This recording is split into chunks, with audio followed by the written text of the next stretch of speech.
recording. Thank you. Well, good evening. Thank you, Brother Lee, for setting this all up, and he started the recording.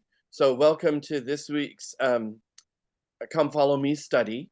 My name is John Clark, and I'll sort of be leading our discussion today. So I'm going to go ahead and set this up and share my screen with you, and we'll talk about what the reading assignment is and kind of launch into our lesson.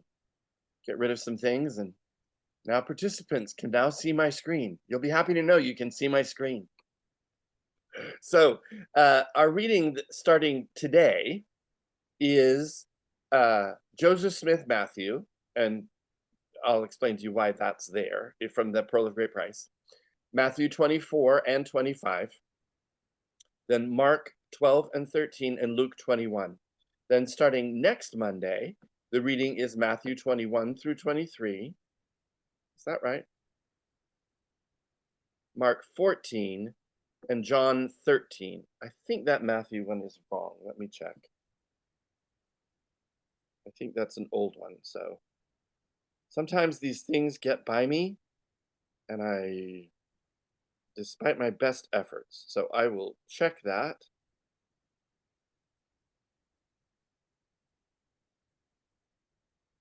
No, that is. So it's really Matthew 26, Mark 14, and John 13. So we just continue in Matthew. Sorry. Disregard that. It's Matthew 26. And I'll fix it if anybody wants the slides. Like, why would we go backwards? All right. So the purposes of this Come Follow Me study are to provide some background and context, to explore ideas for Come Follow Me study in our homes, with our families, or with our spouses. And then any questions, or if you come across something in your reading that you're like, this just perplexes me, or have a comment to make, you can email me at this address, je5clark@yahoo.com. And there you can also request a PDF of this presentation or any slide among it of them. So this is just a reminder of what we're studying. We're still at this moment in our careers in the New Testament, and we're still at the beginning of the New Testament with these pink squares, which are the Gospels. In the next couple of weeks, we'll be finishing up. Then we'll continue with the Acts of the Apostles. And then after that are the letters from that we think are authored by Paul, and then individual letters to groups, congregations or churches. They're translated as churches. They're really just kind of they're more like study groups. They're not meeting in a building. They're not hundreds and thousands of people. They're just people who are meeting in homes to take sacrament, to talk about the Savior and conversion. And then there are letters that are addressed to individual people like Timothy and Titus and Philemon. And then there are letters that are written by others of the apostles. We think Hebrews probably was written by Paul. James is written by James. The two Peters are written by Peter. And the three Johns are written by John. Jude is written by Jude. And then Revelation is written by John. Okay? So that's kind of where we are. And then this is, as far as we can figure out, the order that they were written in. Okay? So like all the books in the Bible, which is a giant library, typically they start, they kind of are arranged in a group, and then the largest book in the group goes first. So tallest to shortest book. Certainly with the epistles, the letters to the individual congregations, those start with the longest ones and then go to the shortest ones. So we're going to start in Matthew 24. This is the chapter heading from Matthew 24. Jesus foretells the doom of Jerusalem. Doom is an interesting word. Originally, doom just means the future of. It doesn't necessarily mean the destruction or a bad future. It just means the fate. Okay?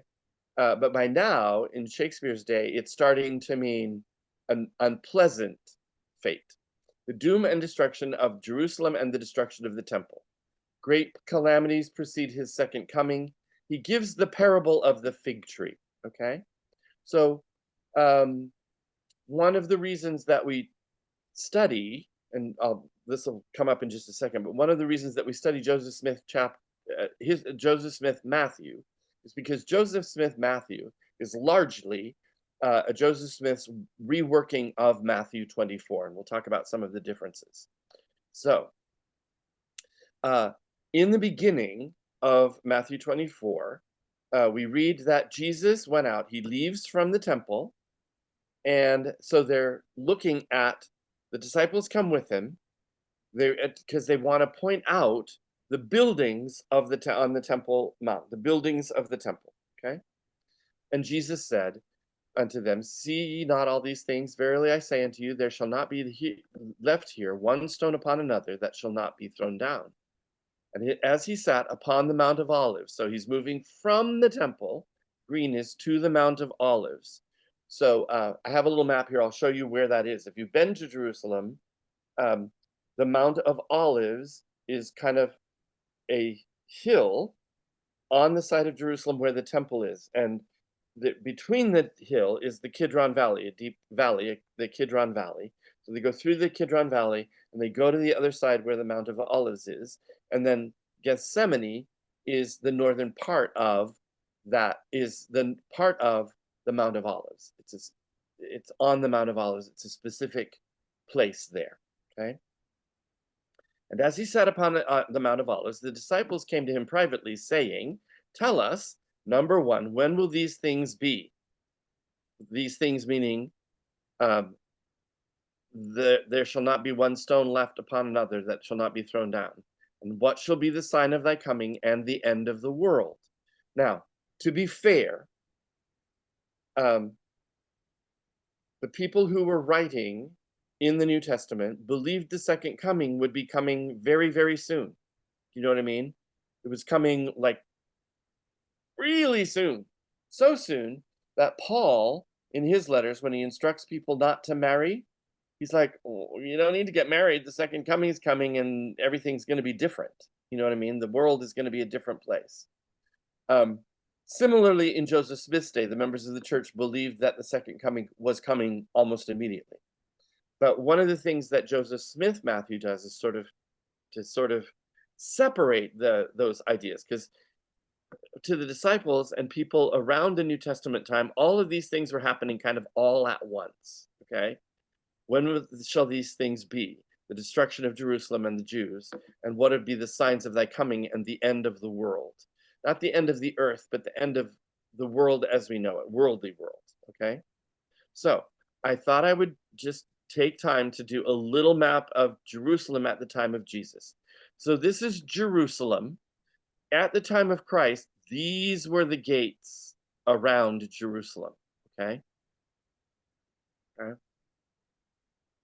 There's the lower city, there's the upper city, there's the old palace, there is the Temple Mount, then there's the Antonia Fortress, which is a fortress that was built by the Romans a little higher than the temple wall so they could see down into the temple.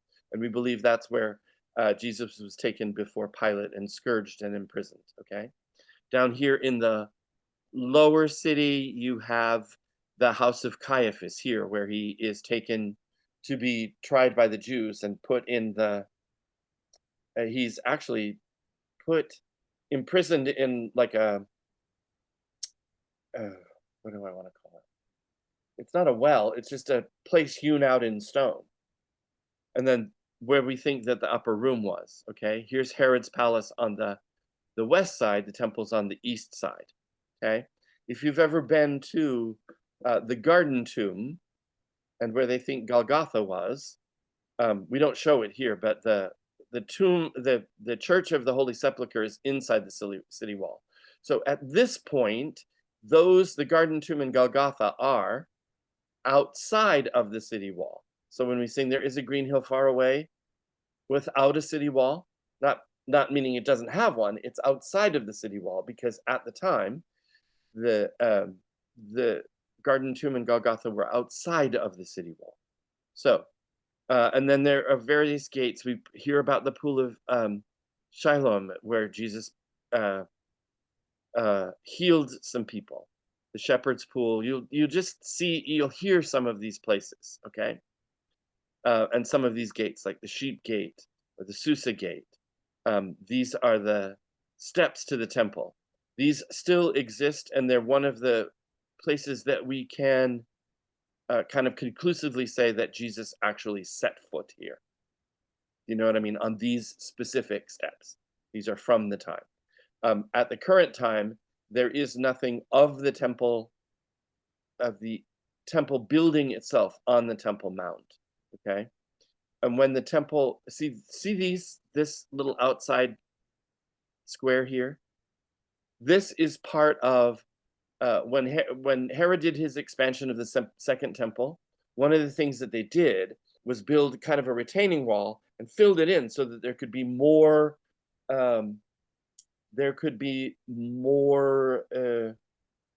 just more land, more real estate that they could build a larger temple on.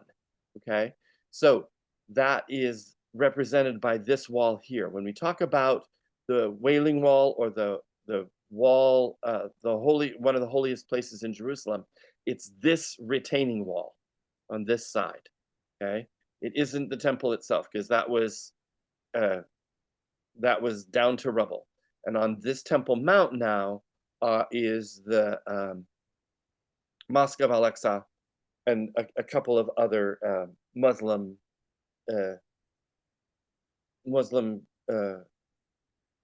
sites here. Because remember, this is a holy place for Christians, for Jews, and for Muslims. Okay, so anyhow, Jesus is going to leave the temple. He's going to go across to the Mount of Olives, down this Kidron Valley. You can see right here, this dark splotch here is the Kidron Valley. This is the pinnacle of the temple, where when he's tempted, the devil takes him to the pinnacle of the temple and says, "Throw yourself off." Yeah, because it's the top, and then it's the greatest distance down to the Kidron Valley.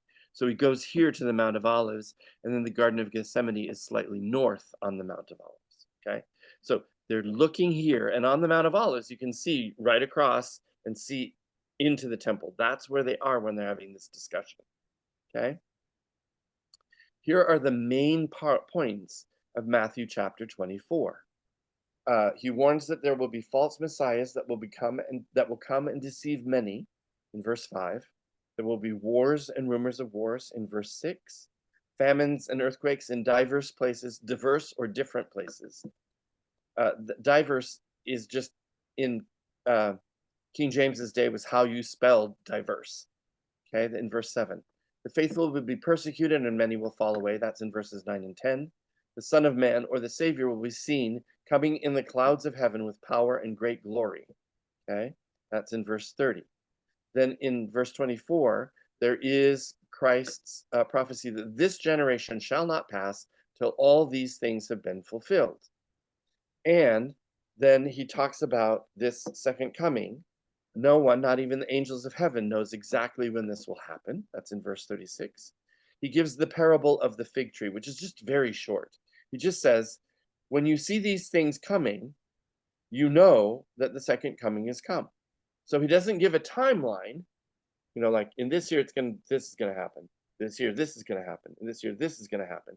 It isn't like he Google Maps the whole historical thing. It's just like, when you see this sign, it's going to happen. Just like when the fig tree puts forth its leaves, you know that spring is going to happen. That's the parable of the fig tree. And then he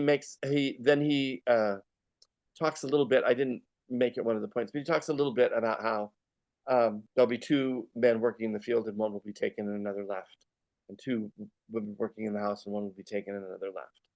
But he does give this example of the good man of the house. The good man is just the master of the house.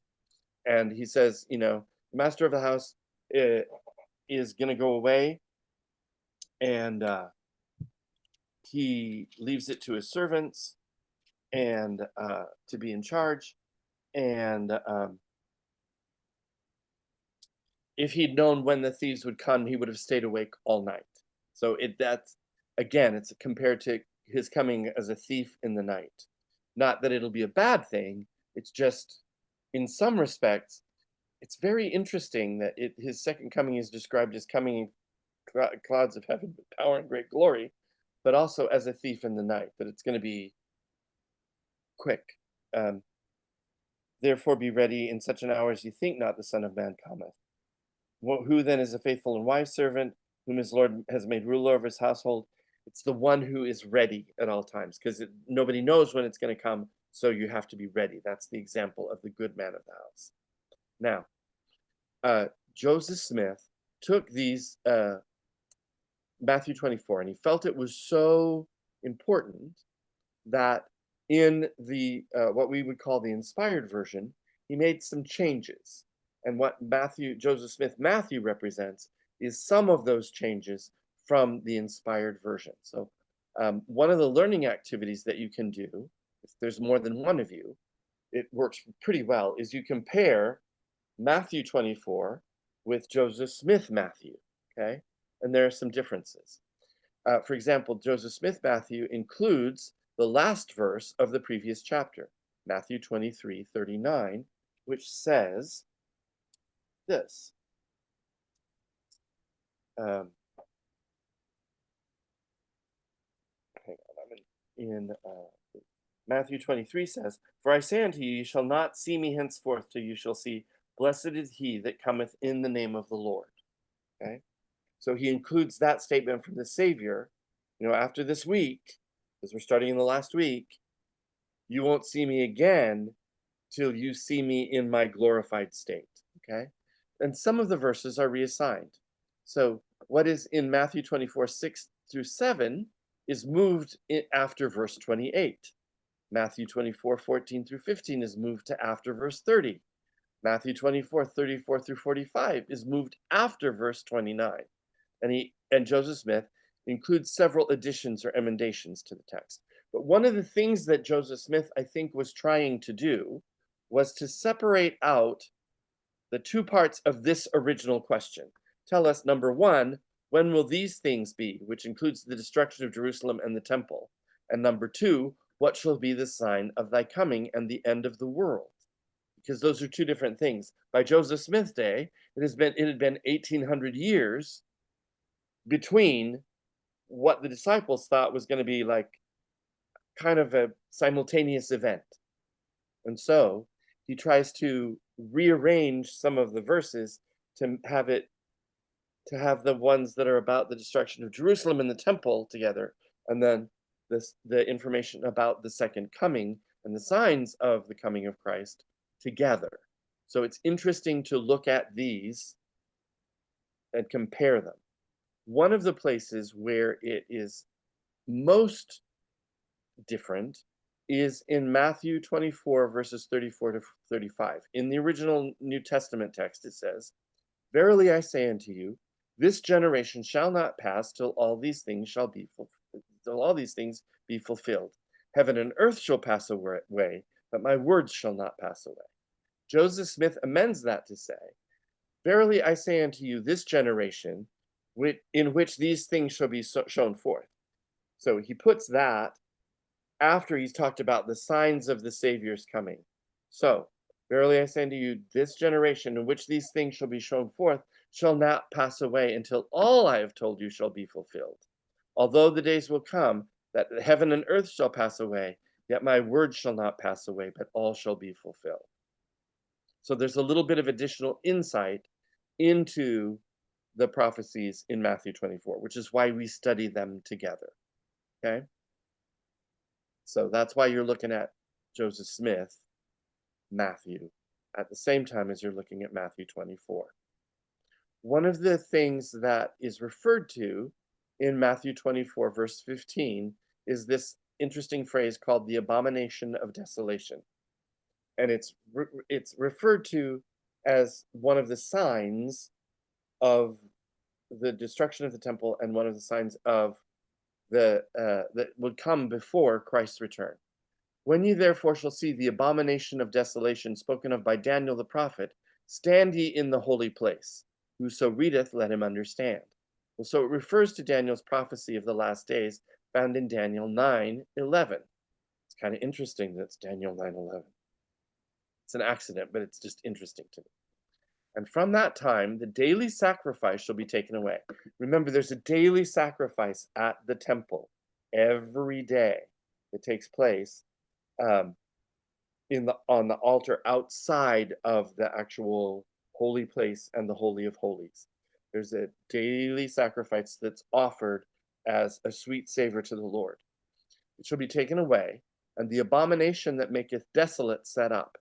And then he says there'll be 1,290 days, which most people trying to understand Daniel equate those days with years. They try to make it a big mathematical thing.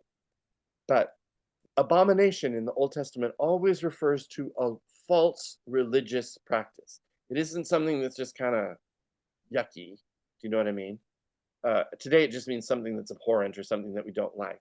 But in the Old Testament, it really refers to the Hebrew word refers to something that is a false religious practice. And desolation is a state of emptiness, destruction, or loneliness. So, for an example,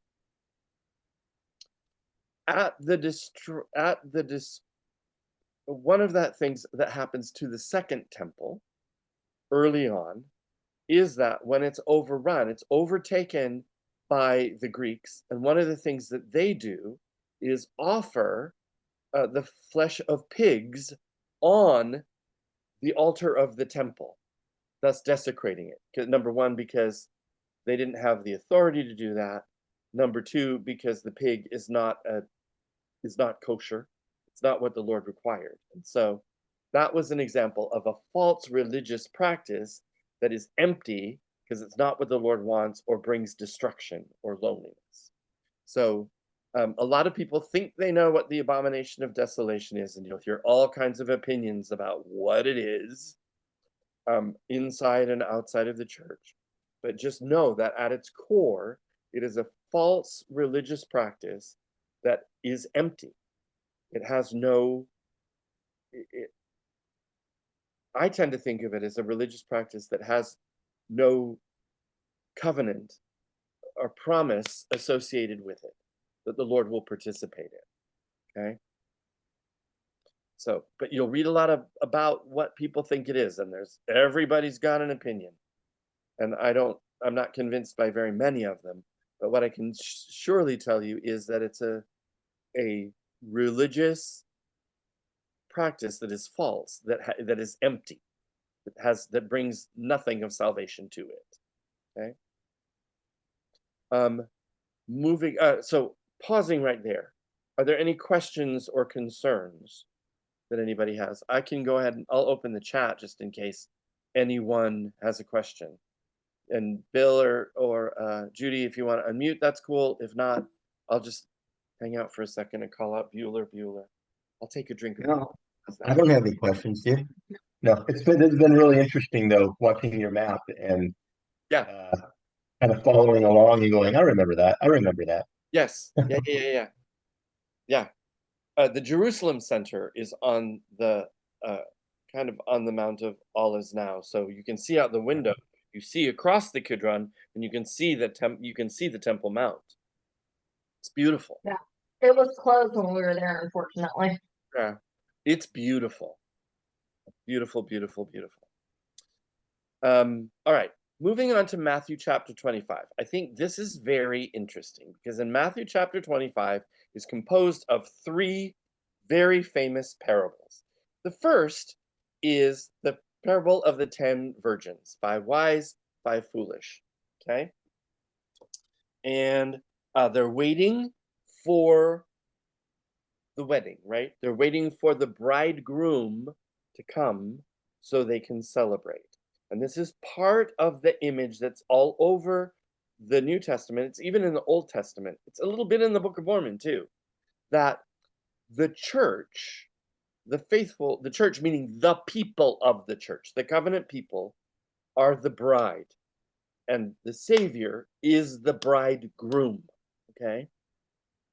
And one of the reasons for example, that in the Book of Mormon, we have the church, there is the great whore of all the earth that is in opposition to the Savior's church.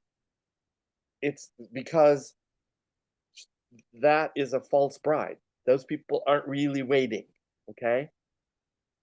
But these virgins are waiting to participate in the bridal celebration, typically, okay? So they wait. When the groom comes, that's when they light the way to the wedding and to the home. The wedding takes place in the home, and then the bride and groom live in that home, okay? So, in Matthew 25, we read that it always begins, then shall the kingdom of heaven be likened unto.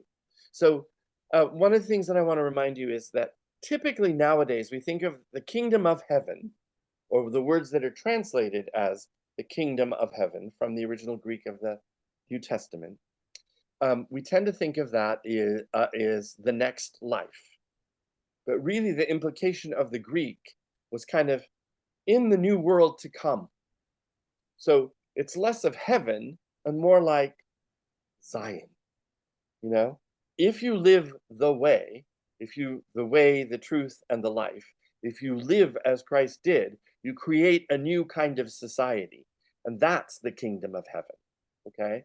Not necessarily the notion that it's something in the future has happened kind of over the years.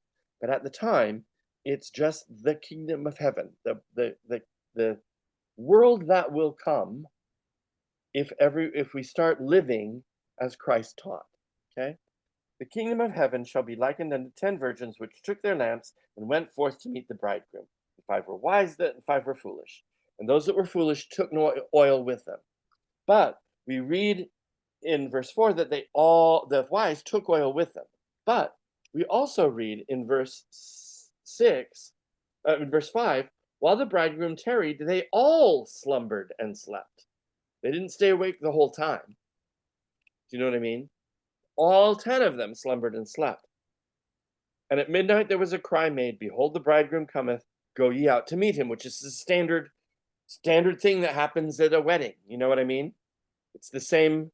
It would be similar to in a typical wedding in our culture, the bride's father takes her down the aisle. It's that thing, okay?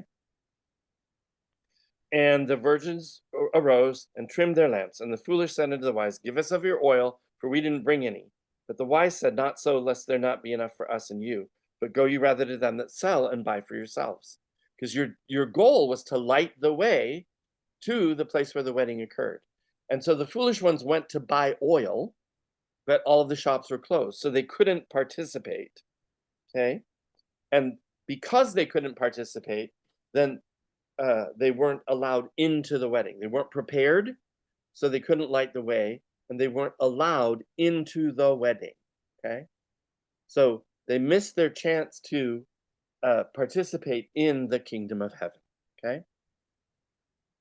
And the final verse in that, verse 13, watch therefore, for you know neither the day nor the hour wherein the Son of Man cometh, okay? So that's the warning. Be prepared. You can fall asleep, but be prepared, okay? Then it's immediately followed by the parable of the talents. For the kingdom of heaven is as a man traveling in a far country, called his servants and delivered unto them his goods, okay? So it is an accident of the English language, and only the English language, that the word talent, which was a term for money, and our English word for skill or a special innate ability are the same. And in any other language, they are not. So if this was written in British English and they used the word pound instead of talent, you would be foolish to make comparisons between the pound that is money and pounds that are weight, okay?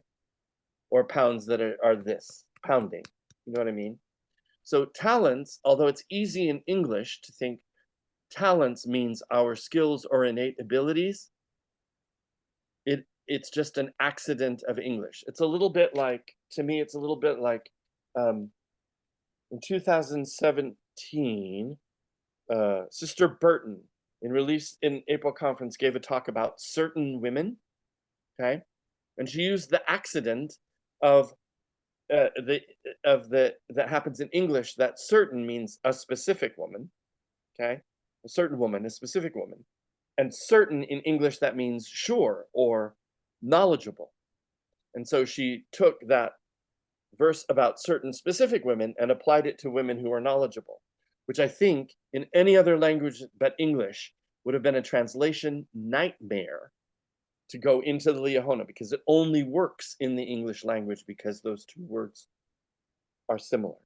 So the talents means something different than, and I don't think Jesus gives us a parable about money, that we're to go out and make a lot of money, because it's a parable. It has some other meaning.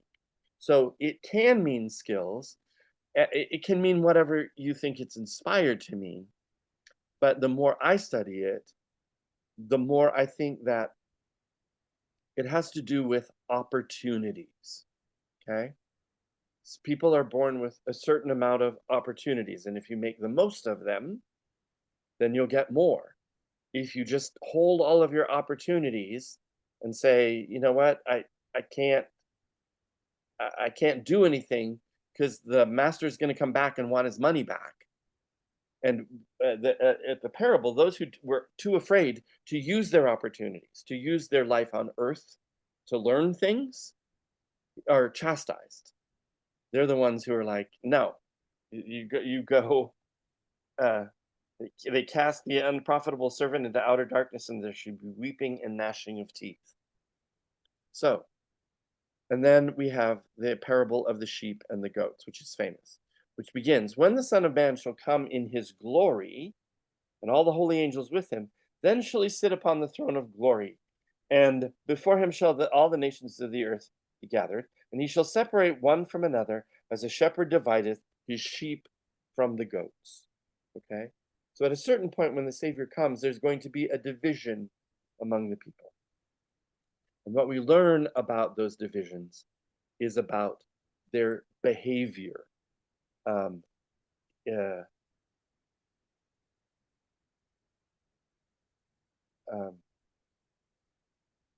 He says that, and he'll set the sheep on his right hand and the goats on his left.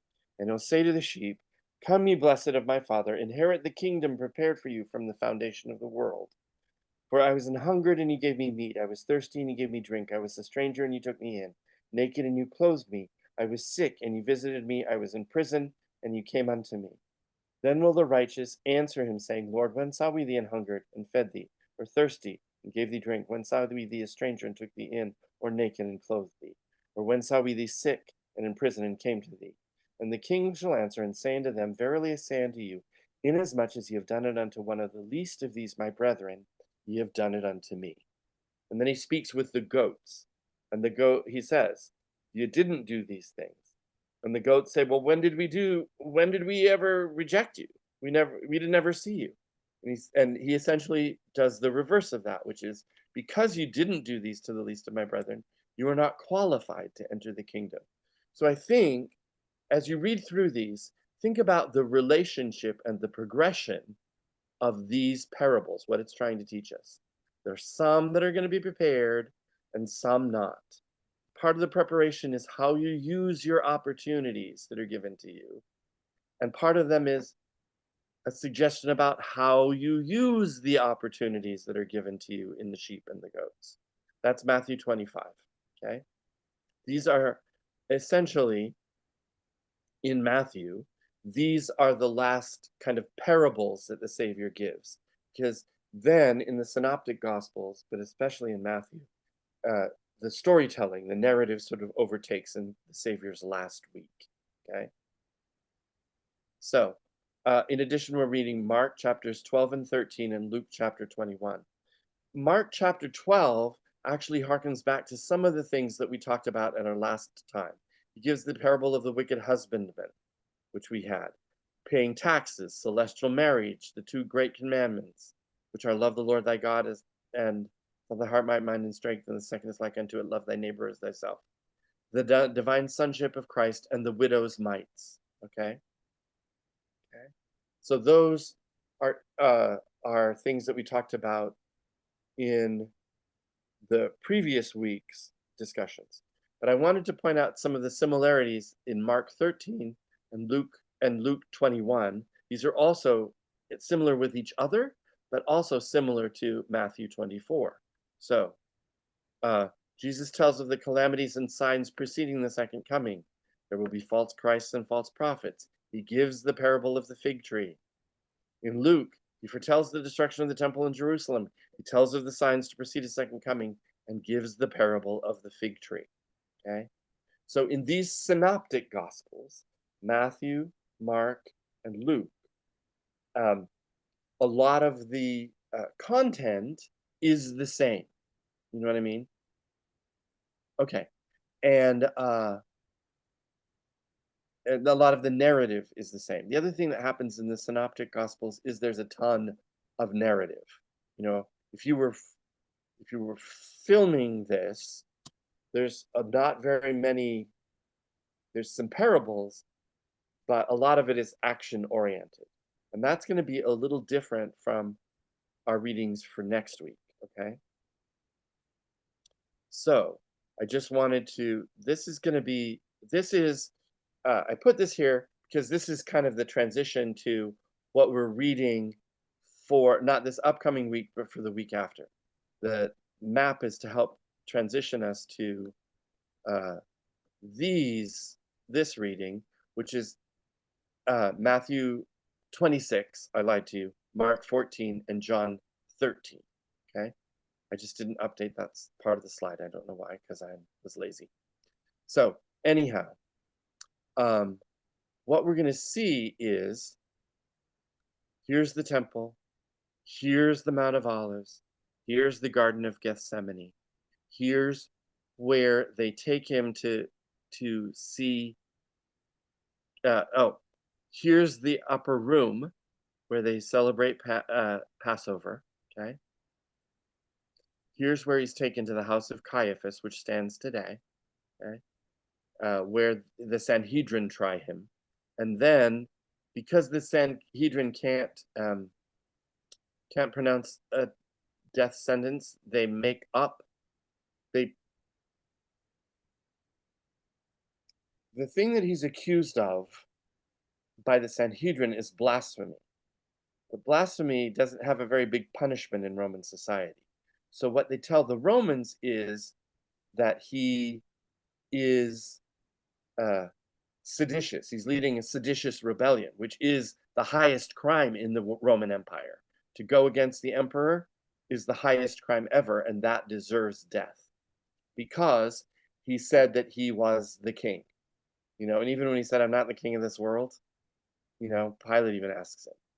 And he's like, no, I didn't mean I would be a political authority. But that's what they accuse him of. And so he's taken to this Antonia fortress where he's kept and scourged. And probably this is where Pilate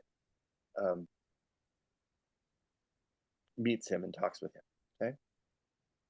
So one of the things that happens is the Last Supper in the upper room. So Bill and I know that Bill and Judy have been to Israel.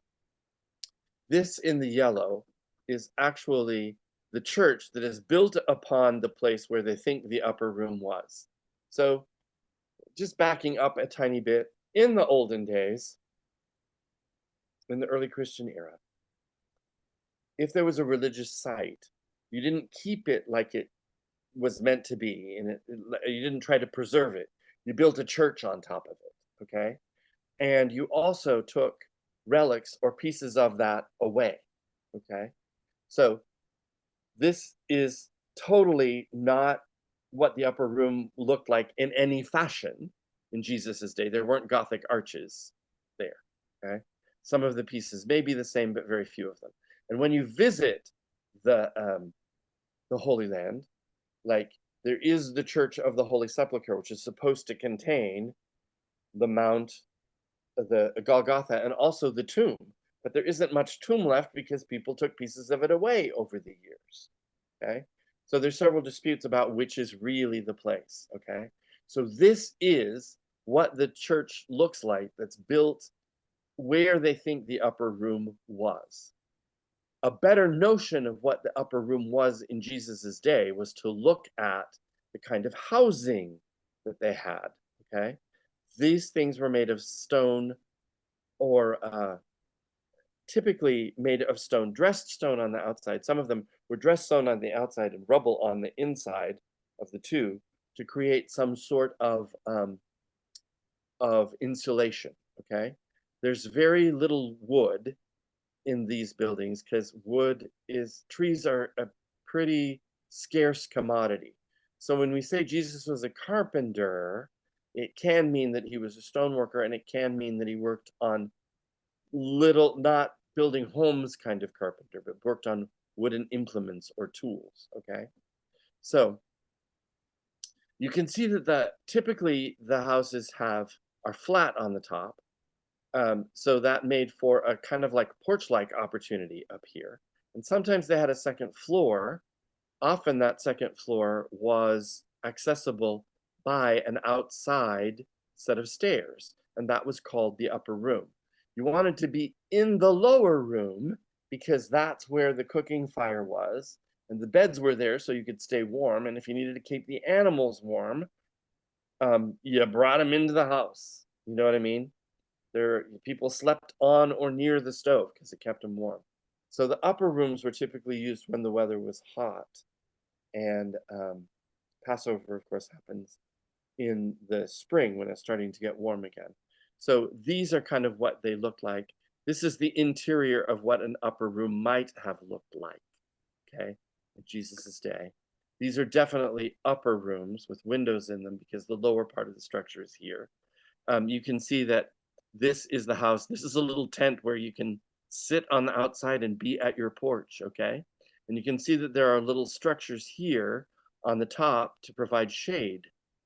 So your backyard was actually on your roof, okay? And then this could be an upper room, okay? It's a very small place. And you have to remember that during Passover, the tradition was that you tried to celebrate it at Jerusalem. It's not like Passover today, where because there is no temple and there's no place to gather, Jews just gather where they are and in their homes to observe Passover. This typically, you would go at Passover to Jerusalem. So the city suddenly just swelled up in population. So people would rent their upper rooms or give their upper rooms for people to stay in to observe Passover, okay? All right, so in Matthew, I put together Matthew 26, Mark 14, and John 13 because they're very similar in content. And this is all familiar to us. Jesus is anointed, okay? He's anointed by the woman who bathes his feet with her tears, and the expensive ointment that Judas complains, like, it's expensive. We should have used it and given it to the poor, you know? He keeps Passover and he institutes the sacrament. There's an asterisk there, you'll see why. He suffers in Gethsemane, is betrayed by Judas, and taken before Caiaphas. Peter denies that he knows Jesus. That's at the house of Caiaphas, which is here, okay? It's before he's taken. So he's here, okay? And then they go out to the Garden of Gethsemane. They come back, and then they're taken to the house of Caiaphas. But this is before he's taken to the Antioch fortress, okay? So there's a lot of back and forth. There's a lot of traveling that happens in these few chapters, okay? In Mark, we read similar things. He's anointed with oil, he eats the Passover, institutes the sacrament, suffers in Gethsemane, and is betrayed by Judas. He's falsely accused, and Peter denies that he knows him, okay? We start in John chapter 13, and Jesus washes the feet of the 12. He identifies Judas as his betrayer, which also happens in these, but it's more specific here. And then he commands his disciples to love one another, okay? So these asterisk ones that all happen very quickly in the narrative, if this was a film, it would happen really quickly. These events and this keeping the Passover and instituting the sacrament comprise 5 whole chapters in John's Gospel. John chapters 13 through 17 are the sermons that Jesus teaches as he's doing this, that is recorded as not recorded very much. Okay, so again, remember that the Gospel of John is different in that almost half of it deals with the last week of Christ's life, and a good portion of it deals with the sermons that he teaches at the Last Supper and while he's instituting the sacrament. Okay, so just keep an eye out for that as you're reading along. These things we're familiar with. It's not going to be anything too weird. One thing just to be aware of is that as we are looking at the last week of the Savior's life, typically most chronologies have a week. Usually it's a Wednesday where they think that nothing happened. Okay, but it's important to remember that every holiday in Judaism is a Sabbath. Okay, there's the weekly Sabbath, that is the first day of the week, which we would consider a Sunday. It's actually Friday night into Saturday evening. Okay, so the Sabbath for Hebrews starts on Friday night and goes until sundown on Saturday. Okay, there's a weekly one, but the days in which Passover was celebrated is a Sabbath as well. So there's a little bit of a discrepancy as to in the book of John when this occurs, because John says that the Passover meal, the meal happens, the Last Supper happens as the Passover lambs are being slaughtered, as a symbol of the Savior. Okay, so there's a tiny bit of a discrepancy as to when these actually occur. And remember that these are not written to be necessarily absolute accurate historical events. These records are meant to sort of promote faith and be and bring out some spiritual understanding, some more symbolic in many ways than they are absolutely literally historical. Okay, and there is the notion that in Jerusalem at that day, Passover was celebrated over 2 evenings. Okay, so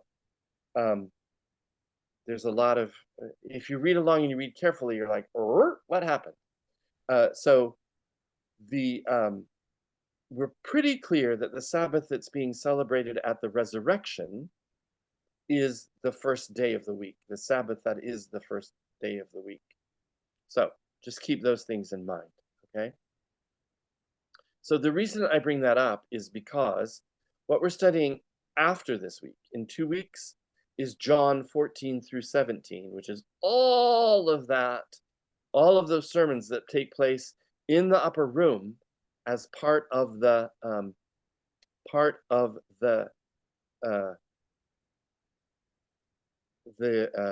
Last Supper, and then moves on in Luke and John to events that happen after Caiaphas. Okay, so they're going to focus on the events that happen with Christ's trial here at the Antonia Fortress, his scourging, his crucifixion at Golgotha, and his entombment. Okay, we're going to start into that part of the story in the other Gospels, but we spend a lot of time in John over that week to kind of catch up, or to catch the sermons that Christ is teaching at the Last Supper while he's instituting the sacrament.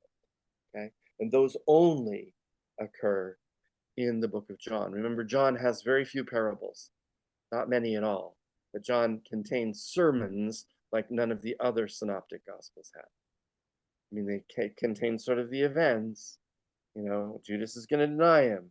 In the words, love one another, but not all of the testimony and all of the sermons that Christ taught as part of the Last Supper. Okay, so again, this slide is wrong. It should be Matthew 26. It's Matthew 26, Mark 14, and John 13. And then after that, we move on to John 14 through 17, Luke 22, and John 13, because we just finished 21 there. So, if there are any, I'm going to go ahead and stop the share. If there are any questions, you can ask them. You can unmute and ask.